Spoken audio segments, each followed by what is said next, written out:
welcome back. I have my porty pants on. I am still sick. Sorry. I have my 32 count pearl gray linen ready on my frame to stitch the Raccoon Cabin by Cottage Needleworks, and it's a part of the Frosty Forest series. So welcome to this A to C stitch with me, where we are at least finishing this pattern, and I have the 8 other patterns in the series that I am going to do on this fabric. I'm doing each one of these 9 patterns on one big fabric. The approximate stitching size is about 200 by 200 stitches. And depending on how much room you leave to the sides, depends on how big it turns out. So most of the information I go through in the first stitch with me, the first and second one, and as we are going along, I usually explain what floss I'm using. Sometimes I show you techniques that I'm using when stitching. Sometimes I will just do them, sometimes I will explain while I'm doing them. So we have done a lot of threading the needle my way, because I'm not a floss licker. There is a lot of, I'm showing a good amount of pin stitching and how I am doing pin stitching. Now that I'm using fancy floss here on the roof, we're working on the roof, I'm using the Call for Gentle Art Pecan Pie, and I have showed a little bit how I do stitch with variegated floss. Fancy floss is also a name for it. And railroading, so there is a lot of goodness going on. In addition, I also try to explain how I stitch and why I stitch the way I stitch things. I try as best as I can to explain my process, but it can be hard because it's all happening in my head, and I'm not used to telling everything that goes on in my head out loud. So it's a weird feeling suddenly trying to talk everything out loud, especially in your second language. Because my first language is Norwegian, because I am from Norway.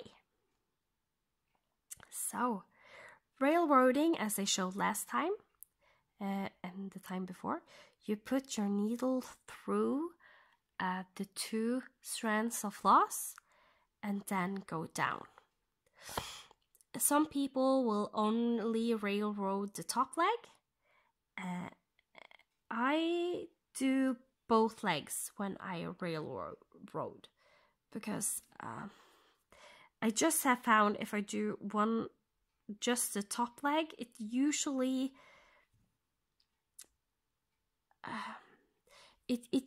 when I don't railroad, it makes it harder to railroad the next leg.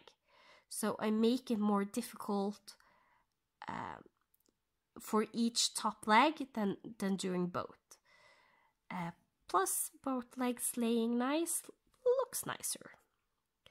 And it actually saves me time from just railroading the top leg. So if I railroad, I usually do both legs always. And the biggest word in that sentence being usually, because there is no cross-stitching police. So it's just small rules I have made for myself, but since I have made them for myself, they aren't rules, they are guidelines. So now and then I will deviate from my guidelines or rules, if you want to call them that. With the variegated floss, you can stitch one leg and then go back and complete the leg, but you will get a very stripy look on your stitching. I have seen people do it, and in a way you really get the variegation in the floss showing, because you will say it was a blue and red variegation floss. You would get like a stripe with blue, and then maybe a stripe with red, and then maybe a stripe with a little bit blue going to red, etc., etc. But in this way, doing one leg at a time, the variegation happens more slowly, merging. But if you just go back and forth, you will also get stripes with this type of variegation floss, but in another way, the variegation will happen more appearing slowly. With doing one leg and going back, you get the variegation very visible. Let's just say that. You get in a way a zebra effect, because in a variegation, even from red to blue, you will have lighter red and darker red, lighter blue and darker blue, and sometimes you will maybe not see the lighter blue at all, because that color was the first leg, so you will only see the darker blue, which happened to end up being the top leg, and so on. But it is a nice way to get a zebra-like effect, if that is what you're going for. So there is no cross-stitching police. I usually hear people say you have to do one X at a time when you're doing fancy floss, and I'm saying no, there's no cross-stitching police, and depending on what you want, what type of variegation you want in the motif you're doing, depends on how you're doing it. And some people, if it's not a highly variegated floss, but more sudden, more lighter variegation, sometimes they will do one leg at a time purposely, just to bring out that variegation a little bit better. Sometimes just because they don't feel it makes a big difference when there is so little variegation. They do one leg at one direction and go back and complete it the other one. That's the Danish method. One X at a time is the English method of stitching. So knowing different ways of stitching makes you just able to be more creative in your way of stitching. And as I said, depending on what you want is what you do. So there's no cross-stitching police. Even the most famous rule of all, that all your X's have to lay in the same order when stitching, I am pretty sure that in the future, I haven't seen it so far, there will be an artist or something that makes that not the case. Maybe purposely in a pattern, you end up stitching your X the wrong way some places and the right way other places. And I'm just saying that in what you're used to right way, because of course if you're purposely doing both ways, then both ways are the correct way. So I have a feeling maybe there will be a designer making patterns and differentiating in how you make your X's, and in that way can maybe get another dimension to your piece.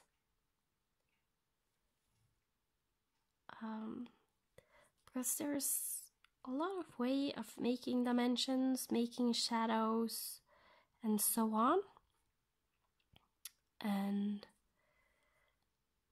it could be really cool having a pattern where you intentionally stitch the last leg the opposite direction of what you're used to,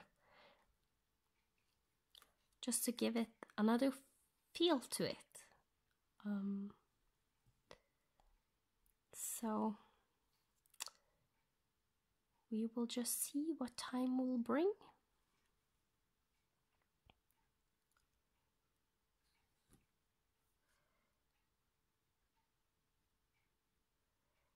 I hope this floss can last me these last 3 stitches.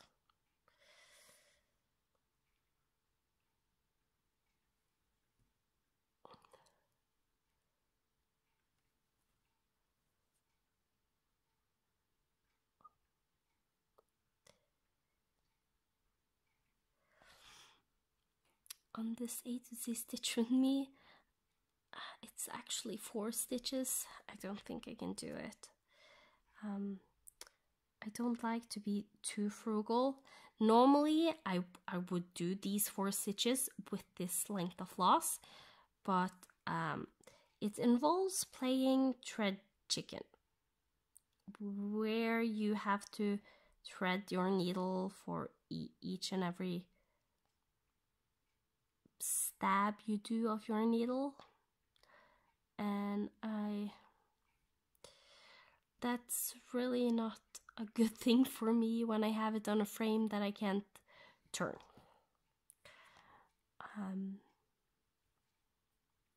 So I think I'm going to secure it with a pin stitch.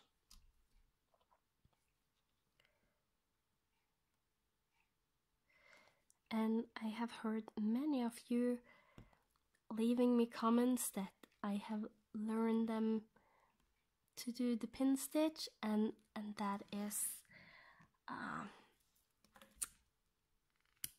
really fun to hear, that you have gotten some good educational skill out of this A to Z stitch with me.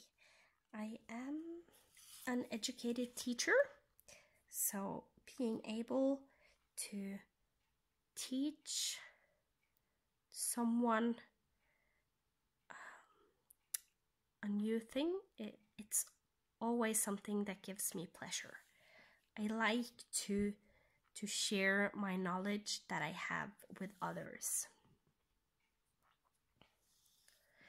And when I do pull the floss, I purposely lay one end up and just let the rest hang down, and the next one I take, I will usually pull them just right out, and I lay that end on the top and the next one on the top, so I know that both strands are from the same direction.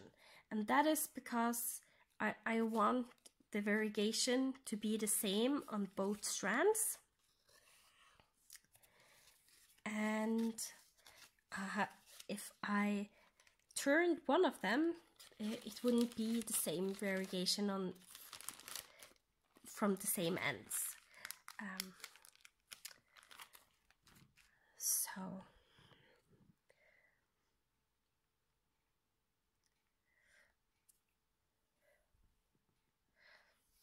I always take them from the same direction. Again, it's something that is a bit of a rule that you have to do it, but who knows in the future what creative soul will maybe come up with doing it differently.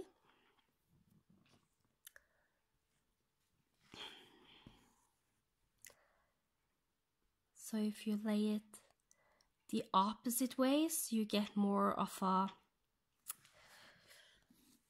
blended feel to your floss. Some pattern uses blended floss. Then you usually do it with DMC, where you have two different colors of DMC and you put them together and stitch with. And doing variegated floss the opposite way I think will be a little bit more of a blended feel to the floss when you're stitching, because both lengths will not have the same variegation as you are stitching.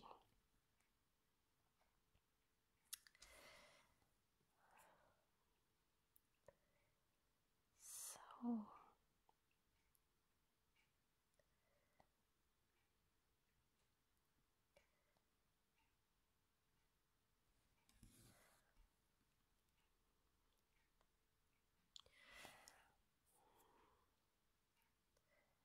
the roof is actually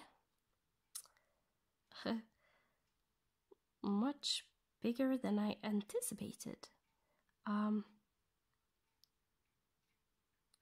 In a way that first I thought maybe I will do like 2 lengths of specialty floss and get the roof done. And after the first one, I saw that no, I have to have 3 lengths.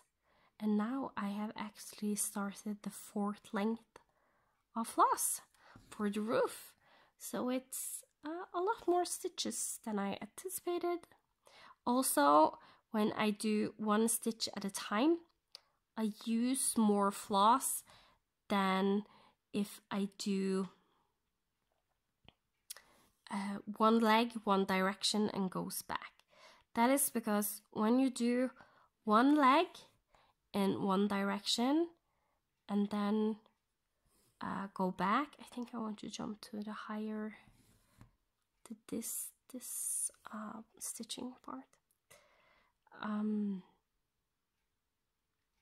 You get the floss on the back will always be straight up and down, at least the way I do it. So now that I go down and I come up here, the floss on the back is from here to here, so it's a straight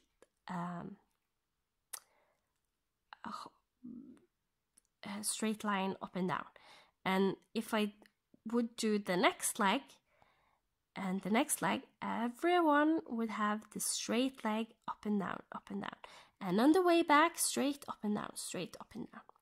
But now, when I do 1 X at a time, I get 1 leg on the back that is straight, and the next one is going on a diagonal.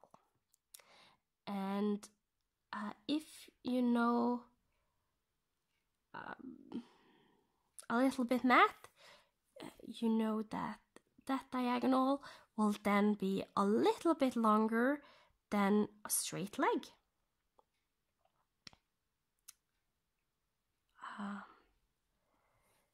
If you have ever seen you most likely have, the triangle, and each triangle has a square going out from it, and you can use that to calculate the lengths of the different legs of the triangle. In Norwegian, we call it Pythagoras. And basically, if you understand what that is and how it works, then you understand the reasoning behind that a diagonal leg is longer than a straight leg.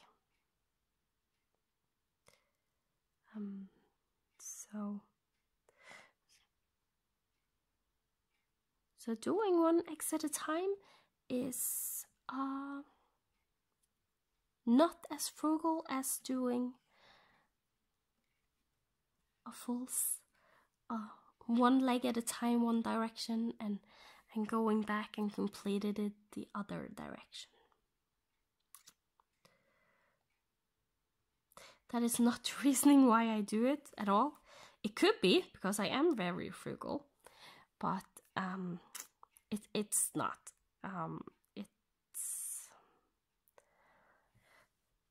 It's just the way I have learned it. Norway isn't far from Denmark, so most people I know that are from Scandinavia that stitch usually use the Danish method of stitching.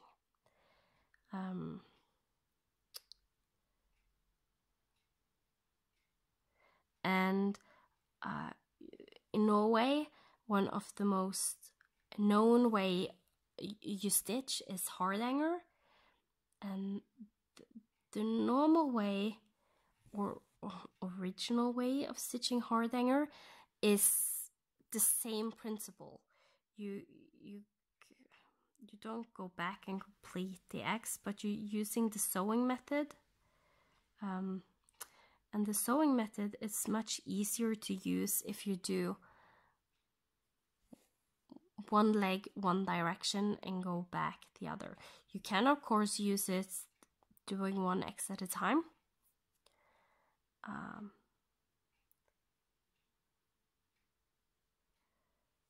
But yeah, so maybe it has something to do with that. Maybe it has something to do with the fact that Norway is so close to Denmark. And that's why I'm using the Danish method. It's the way my mom taught me to stitch when I was little. So that's the way I have always known how to stitch. And of course I do a little bit of both. Sometimes I can do a few stitches, like when we were up here. I could do like these 2 stitches first and then do one leg at a time, going back, jumping down, just so I just have to go, when I'm jumping down, I just have to go 1 stitch diagonal instead of 2 or 3, and so on. So I sometimes do use both, and the reasoning behind that is to be more frugal. Also, when I find myself not having to jump too long with my floss, etc., I find that my X's look nicer. I really do feel they look nicer, and that has always a higher priority than being frugal when stitching. Being frugal is nice and can actually save you a lot of money in the long run, but it's more important that for me that the X's look nicer, so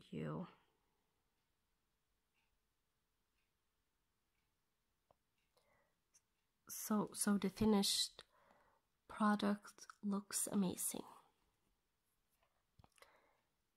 And if you have seen the previous episodes, you have seen I can be quite picky about my X's and how they look. That is also why I am now on this roof doing railroading.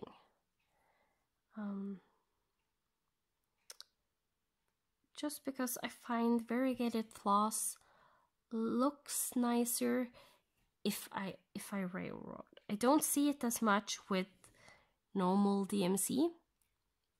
It doesn't make that much of a difference. But with variegated floss, I can tell a difference, and as long as it has something to say for me, then I will do it. If it didn't bother me, then I wouldn't do it. And same should go for you. If you do a mistake and you don't feel like the mistake has anything to say, that it doesn't bother you at all, then just leave it and fudge it. Because if it doesn't bother you, then that's the important part, because you're the one most likely having this piece on your wall. And if you're not the one having it on your wall, they don't know how the pattern actually is, so it doesn't have so much to say.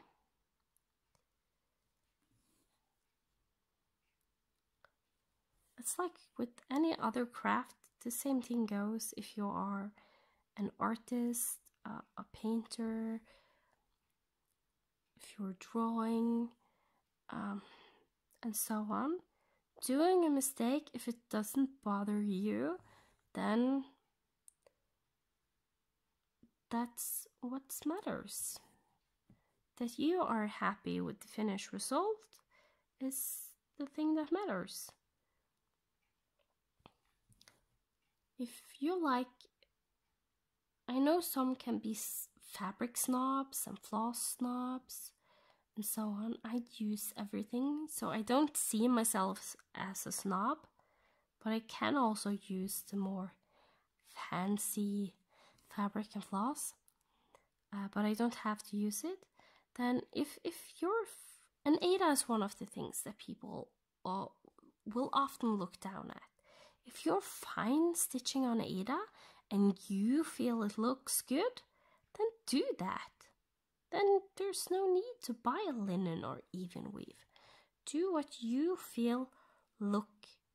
If you feel that look is okay, then it is okay.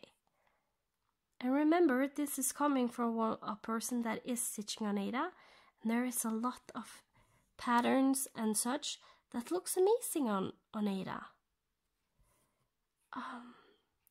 So you don't let anybody else police you around about what you have to do or how you have to do it, or if it's the colorful colors. You do you and what you like, especially if you are going to have it on your wall.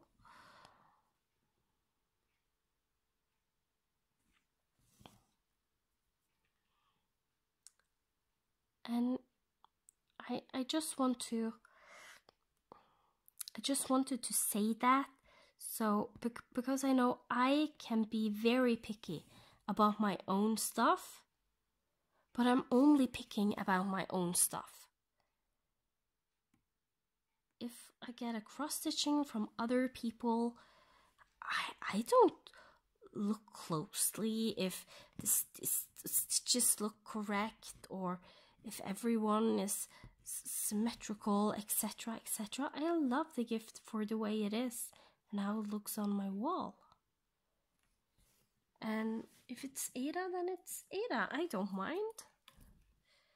I'm only picking about my own stuff, and just as much as people should be entitled to stitch how they want things to be, if it's fudging or anything like that, then I am also entitled to be able to be a little bit more picky if I want to. So that was the roof. So on these cards you get with Gentle Art, I have the main flosses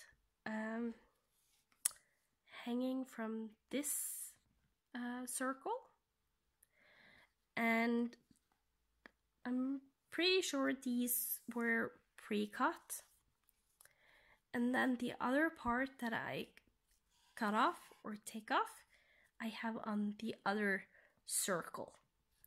And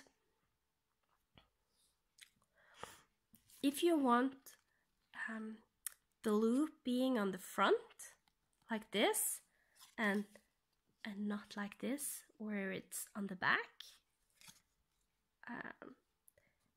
then what you always need to remember is from the top of the card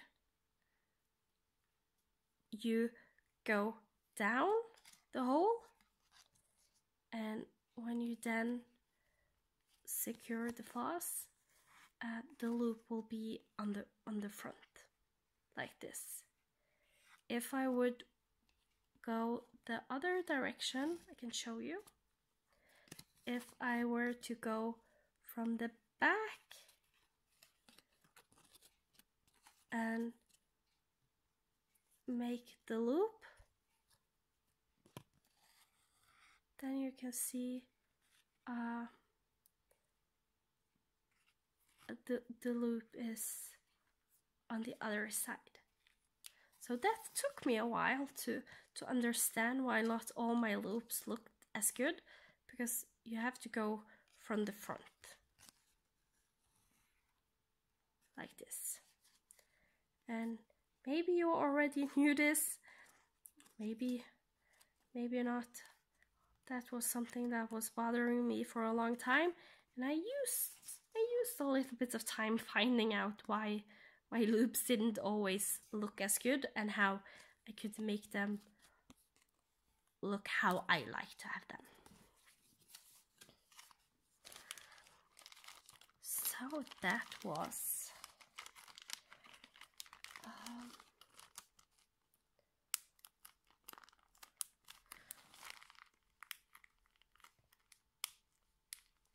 some of that was the roof. The roof is now finished, as you can see. And if I am going to start a new floss and start stitching and plan ahead what I want to do, it's going to take some time. Excuse me. So I don't think I am going to dig my bobbin case up from the floor. I have a double-sided bobbin box where I have all my floss. The only floss for this one that I have in bags are my fancy floss and a skein of white, because I'm going to use a lot of white, if you can see, in this pattern and the other patterns. I'm going to use more than one skein. So I have just put that in its own floss away bag, because that skein belongs to this pattern, because that is going to be used, all of it, on this pattern for sure, that one skein. So the rest are in my bobbin box, and I would have to dig out if we were going to do some more stitching, but the time is running out. So my thinking now, where I am, if you can see, is either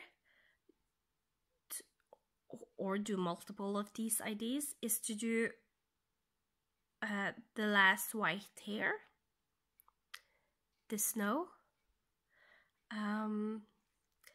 I can also start this 3 working down, because at least none of the branches is actually touching the house. So this tree doesn't touch the rest of the motifs before the snow down here. I can and if I do this tree, then I can do the rest of the green on this tree and continue here. So that is a plan. You can see some of my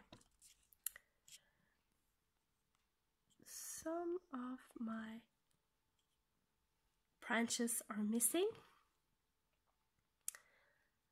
And whoops, sorry.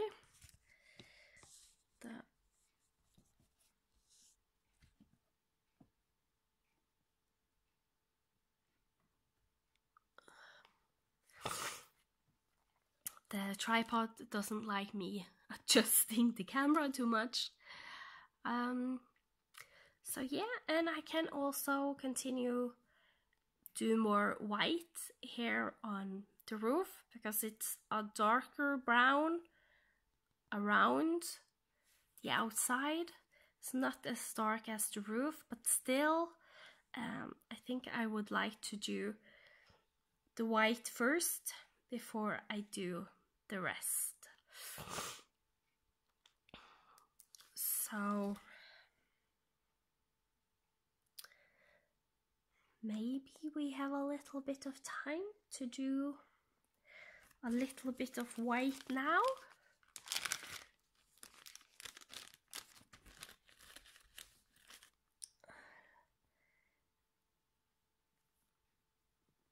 And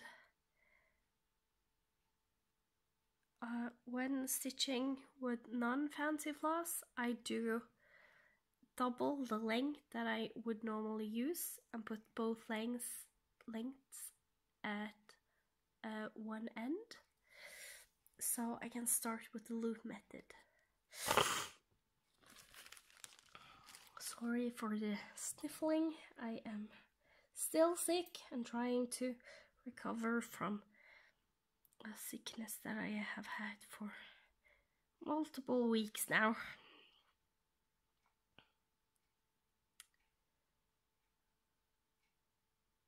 Okay, let's see. Since I am a little bit sick, I don't want to do too much counting, so I think I will just do a little bit more here at the windows.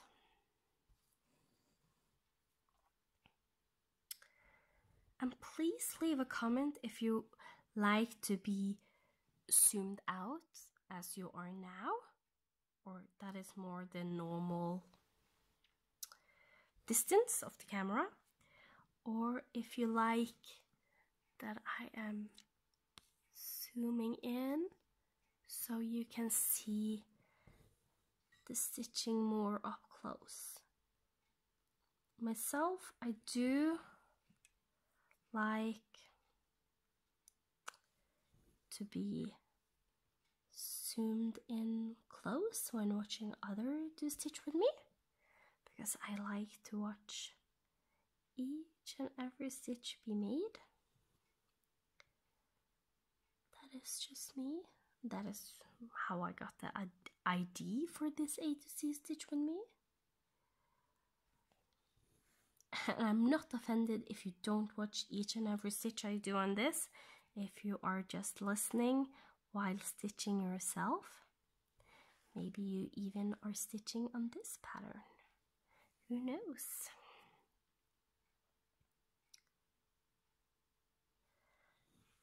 So, do the white on the outside. And white often isn't the best well-behaved floss. So you can see I started fast railroading the white. Especially when I'm doing these one stitch borders, it's nice to railroad a little bit. 3, 4, 5, 6, 7. Sieve. That's correct. And if you just heard me say 7 and then sieve was correct, it is because sieve in Norwegian is 7 in English. So sieve.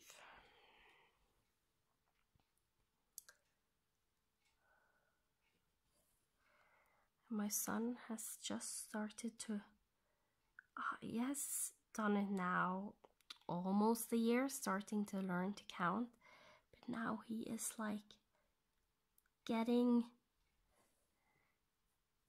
real good at it. So he is counting everything these days.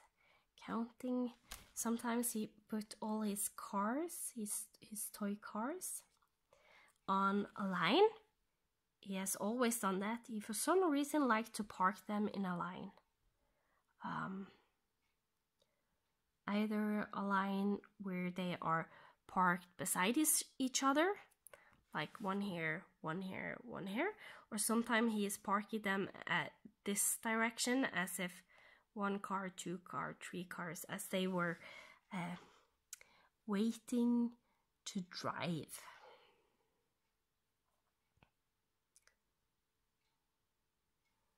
So he is real funny, and then he is counting how many cars he has.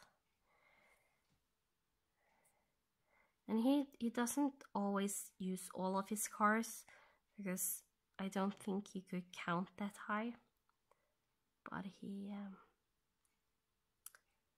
will have around actually 9 cars usually. I don't know why, but almost always when he parks his cars, no matter which way, it usually is 9. So sometimes I wonder if he really know how to count to 9 or if it's just a coincidence. Maybe it has something to do with how many cars he can carry at a time, and usually when he has carried something 2 or 3 times, he is done with carrying. So he either wants me or his daddy to carry the cars for him, or he just play with those he did carry.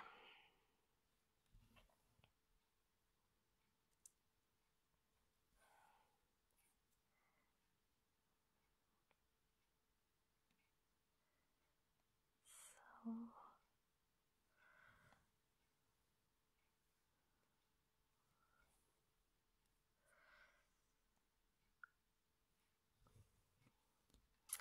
I have to say, I really do like how the house is looking with the roof. It is a nice roof. The variegation. Even with the 4th length, where I did have to take from another length, I do like that it suddenly was a little bit lighter in here, because no roof is the same color all over.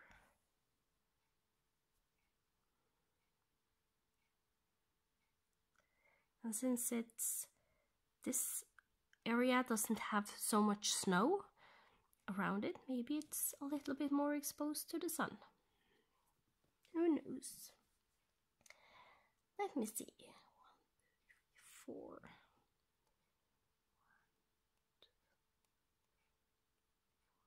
I know now that this is all being stitched over, so jumping with the white doesn't bother me that much.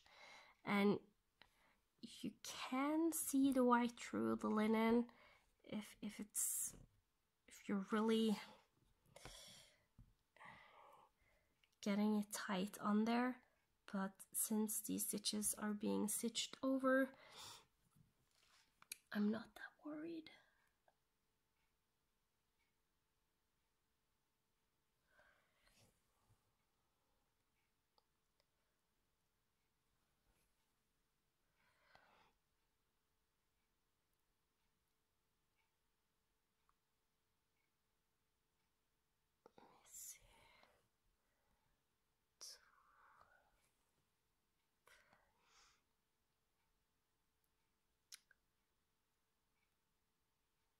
It's nice now when the house is starting to look like a house.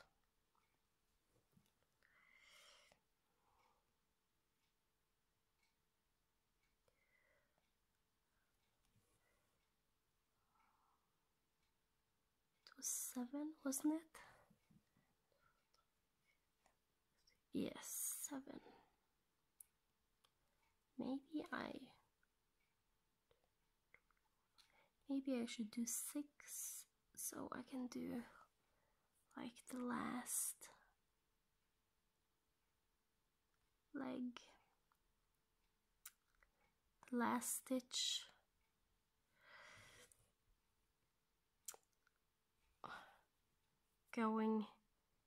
Being this corner before jumping over. Just because I feel my floss lay nicer that way if I do that. Usually don't like to cut off in the middle of a line where I'm doing half crosses, but we'll do it this way this time.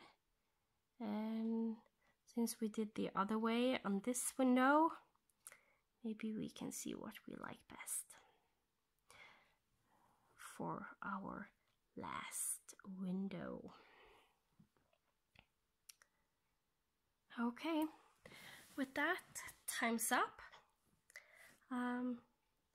We finished the roof. We got the outlining of the first window done. So I think we are doing pretty great. It looks, I really like how it is looking so far. So thank you all so much for watching, for being here with me and keeping me company while I stitch this house, this series. And I'm excited to see how many sit-downs it actually will take me to finish this, because since I am talking most of the time in this series, it usually takes me a little bit longer to stitch.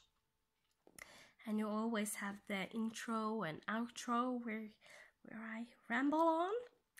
It usually takes a little bit longer than what it would have done when I'm not rambling along. So